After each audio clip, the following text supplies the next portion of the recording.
বের হয়েছে এই জায়গায় দাঁড়াবেন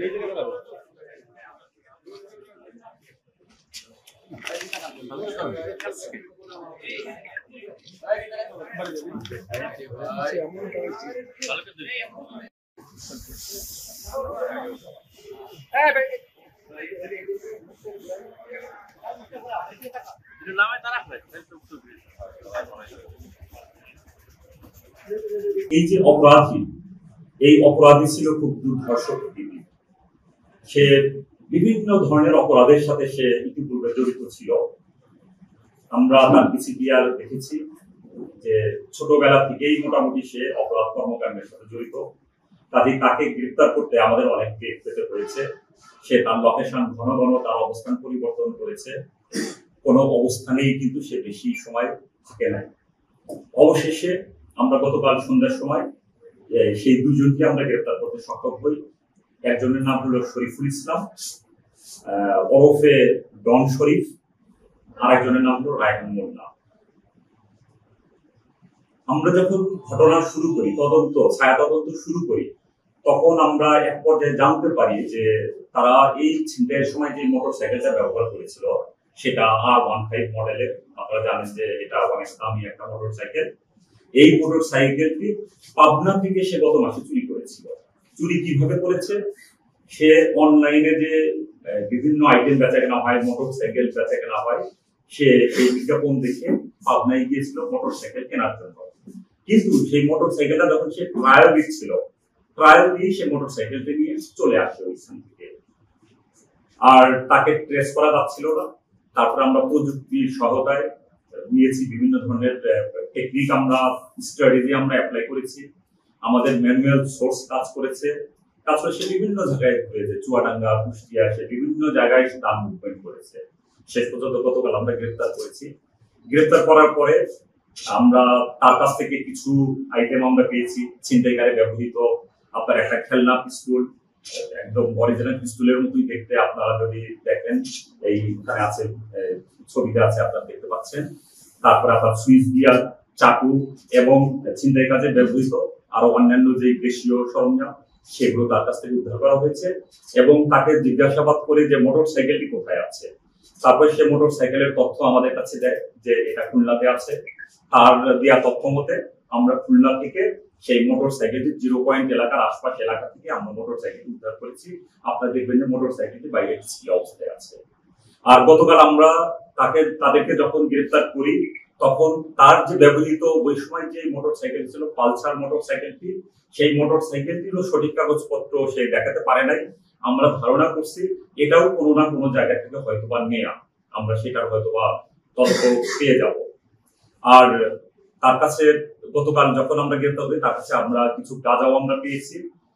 তার পিসিপিআর যাচাই করে যেটা দেখেছি যে প্রথমে সে 2008 সালে সে পুলিশের খাতায় তার নাম আসে, 2008 সালে একটা মাদক মামলা হয়। তারপর থেকে সে অপরাধ সাম্রাজ্যের সাথে সে জড়িত হয়ে যায়। সে আপনার মাদক ব্যবসা, তারপর আপনার ডাকাতি, তারপরে খুন এবং ছিনতাই, চুরি, এইসব তার প্রতিনিয়ত একটা ঘটনা ছিল। এবং বলা যেতে পারে যে সে এই লাইনে সে অনেক দক্ষতা অর্জন করেছে এবং পুলিশের হাতে, আইন শৃঙ্খলা রক্ষাকারী বাহিনীর হাতে গ্রেপ্তার হবে এটা সে কখনো প্রত্যাশা করে নাই। কেননা সে নিজেকে মনে করে যে তার এমন একটা স্কিল সে অর্জন করেছে যে সে নিজেই অবাক হয়ে গেছে যে আমি কিভাবে গ্রেপ্তার হলাম। এবং আমাদেরকে সে প্রশ্নও বলেছে, বলছে স্যার আমাদেরকে আপনি কিভাবে গ্রেপ্তার করলেন, আমাদের তো গ্রেপ্তার করার কথা না। তারপরে সে এটাও বলেছে যে আসলে আমার একটা ছোট ভুল হয়েছে, যে আমার যদি R15 মোটর সাইকেলটা যদি থাকতো তাহলে আপনারা পারতেন না, আপনাদের উপর দিয়ে চালায় চলে যেতাম, মানে সেইরকম দুর্ধর্ষ প্রকৃতি। তারপরে সে তার যে সহযোগী রায়হান মোল্লাকে জিজ্ঞাসাবাদ করার পরে যখন বিভিন্ন ধরনের তথ্য দেয়, সেই তথ্য গুলো যখন সঠিক তথ্য দেয়, তখন আইন শৃঙ্খলা রক্ষাকারী বাহিনীর সামনেই সে তাকে দেখা যায় শাসন করার চেষ্টা করে যে তুমি অপরাধের কাজ করতেছো, তুমি সত্য কথা কেন বলো, মানে সে হলো সেই লেভেলের। অতীতে আমরা অ্যানালাইসিস করে দেখেছি এখন পর্যন্ত আমরা তার বিরুদ্ধে 10টি মামলার আমরা সন্ধান পেয়েছি। হয়তোবা খোঁজ খবর দিলে আরো হয়তোবা তার বিরুদ্ধে মামলার সন্ধান পাওয়া যেতে পারে। কিন্তু অনেক সময় দেখা যায় যে মামলার নাম ঠিকানা সঠিক থাকে না, অন্য নাম দেয়, যার জন্য আমরা তার শরীফুল ইসলাম নামে আমরা 10টা মামলার সন্ধান আমরা পেয়েছি। আর এর ভিতরে একটা মামলা যেটা খুবই চাঞ্চল্যকর ছিল সেটা হলো 2018 সালের ফেব্রুয়ারি মাসের একটা মামলা। আপনারা জানেন যে বহুল আলোচিত স্টাফ নার্স, উনি আপনারা সিসি ক্যামেরার ফুটেজে দেখবেন, এখনো নেটে অনলাইনে আপনারা কিন্তু সেই সিসিটিভি ফুটেজটা পাবে, যে রিক্সা যোগে যাচ্ছিলেন, তারপরে দুইজন ব্যক্তি, তার মধ্যে একজন শরীফুল ইসলাম ছিল, একটা মোটর সাইকেল রিক্সার পাশে থামিয়ে তার গলার চেইন ধরে খুব জোরে টান দেয়। টান দেওয়ার সাথে সাথেই সেই নার্স পড়ে যায় রাস্তার উপরে। তারপরে হসপিটালে কয়েকদিন চিকিৎসাধীন অবস্থায় থাকার পরে সে কিন্তু মৃত্যুবরণ করে। এটার একটা হত্যা মামলা হয়েছে এবং সেই মামলায় কিন্তু সে কিন্তু গ্রেপ্তারও ছিল। অতীতে যেটা দেখা গেছে যে বিভিন্ন সময় আমরা এখন পর্যন্ত যে তথ্য পেয়েছি 4 বার সে পুলিশের হাতে গ্রেপ্তার হয়েছে।